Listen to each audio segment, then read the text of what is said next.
So we're out here on the Dart, and mostly today I'm just checking to see how my oil pan that I'm switching to is going to fit in here and make sure it's going to clear the motor mounts and the K-member, because I believe we're going to end up leaving this K-member in when it goes to the truck frame. And it looks like I'm going to clear everything. The reason they didn't put these rear sump pans on the A-body cars is because you have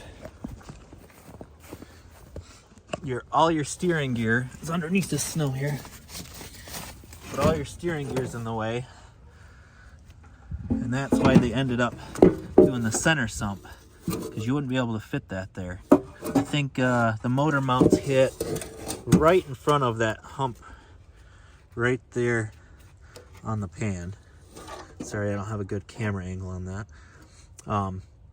But that's about where the motor mounts hit. And normally with the car like this, when it sat down, it would have hit all your steering gear. And all that's coming out other than, so we're gonna have the steering box out, all your linkages, those torsion arms right there, torsion bars. We're gonna leave the K-member with the engine mounts in place. And we're gonna keep our stock location of the engine. And then I'm curious to see where the steering box on the truck frame is gonna end up on this, which I'm not really gonna know until I put this car onto the truck frame. I haven't made much progress into cutting flooring out or anything yet, but I'll have a video of me doing that eventually here soon. And it's winter, obviously, here in Michigan. It's only about 28 degrees right now. Anyway, that's where we're at on the Dart. It's sad to see the snow's already here. Back to the truck frame. I wanted to check out, so here's our steering gear here, our steering box is mounted right to the frame.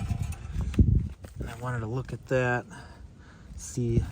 I'll have to figure out what I'm gonna do to mount to that, because it looks like that rag joint's been ripped apart. I'll figure something out for it though, because we're gonna keep that.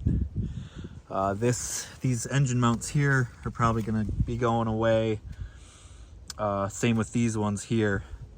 We'll take those away. This whole core support's gonna come out of here. I'll probably run a bar across here just for extra support, or maybe I'll get lucky and the K-member from the Dart will set on there and we can weld it right there. And then we'll get new shocks all the way around.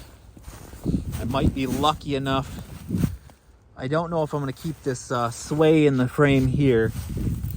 That might end up cutting that and moving my leaf springs up to correct the wheelbase. That way I don't have to actually cut the frame in half and re-weld it anywhere.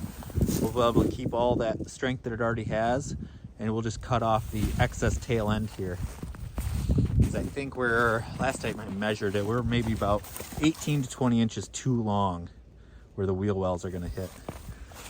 And we'll get some steel in there, get rid of this rust. It's still a work in progress.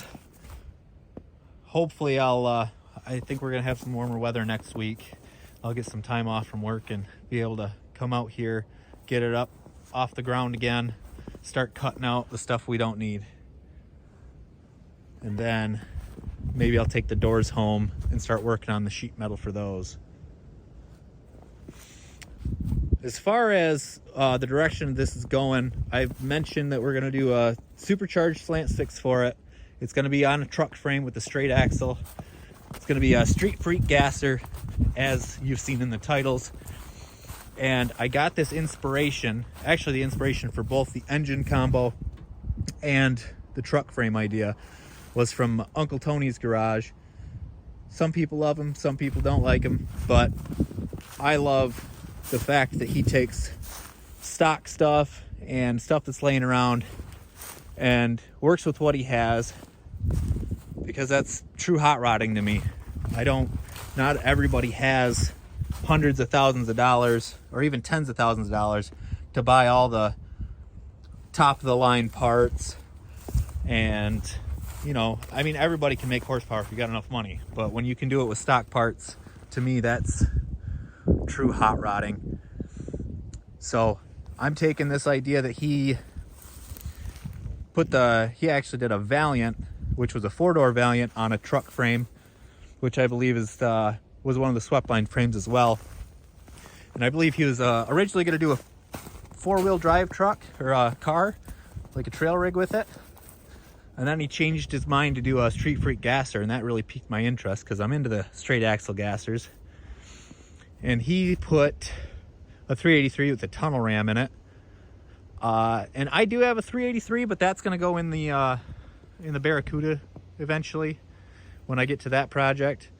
And he also did a project called Plan Z for a while, where he was getting as much as he could out of Slant 6 with all I don't think he was using all stock parts, but he was using a lot of parts to try to get the most out of a Slant 6. But I want to actually take the Slant 6, put a blower on it, make it a badass street car. But I want to take this car and do kind of a matchup between the Plan Z with the Slant 6 in it and his Slag Hammer Street Freak gasser, because I fell in love with it as soon as I saw it. And I thought it'd be sweet to have a car like that. And when I came across this old Dart that I was originally just going to part out and make as much money off as I could, I changed my mind and fell in love with it and decided to keep it. So I had to do something with it. I can't just let it sit here. But I've rambled on long enough without really doing anything other than walk around this car and talk to you. So till next time, like, subscribe, share. Any ideas you guys have, feel free to put them in the comments. Check us out on Facebook as well. I'm not on there as much yet. Same with Instagram.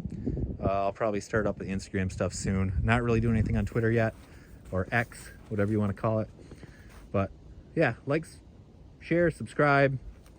I appreciate every single one of you. I think last I checked, I was at about 70 subscribers. So my first goal is 100.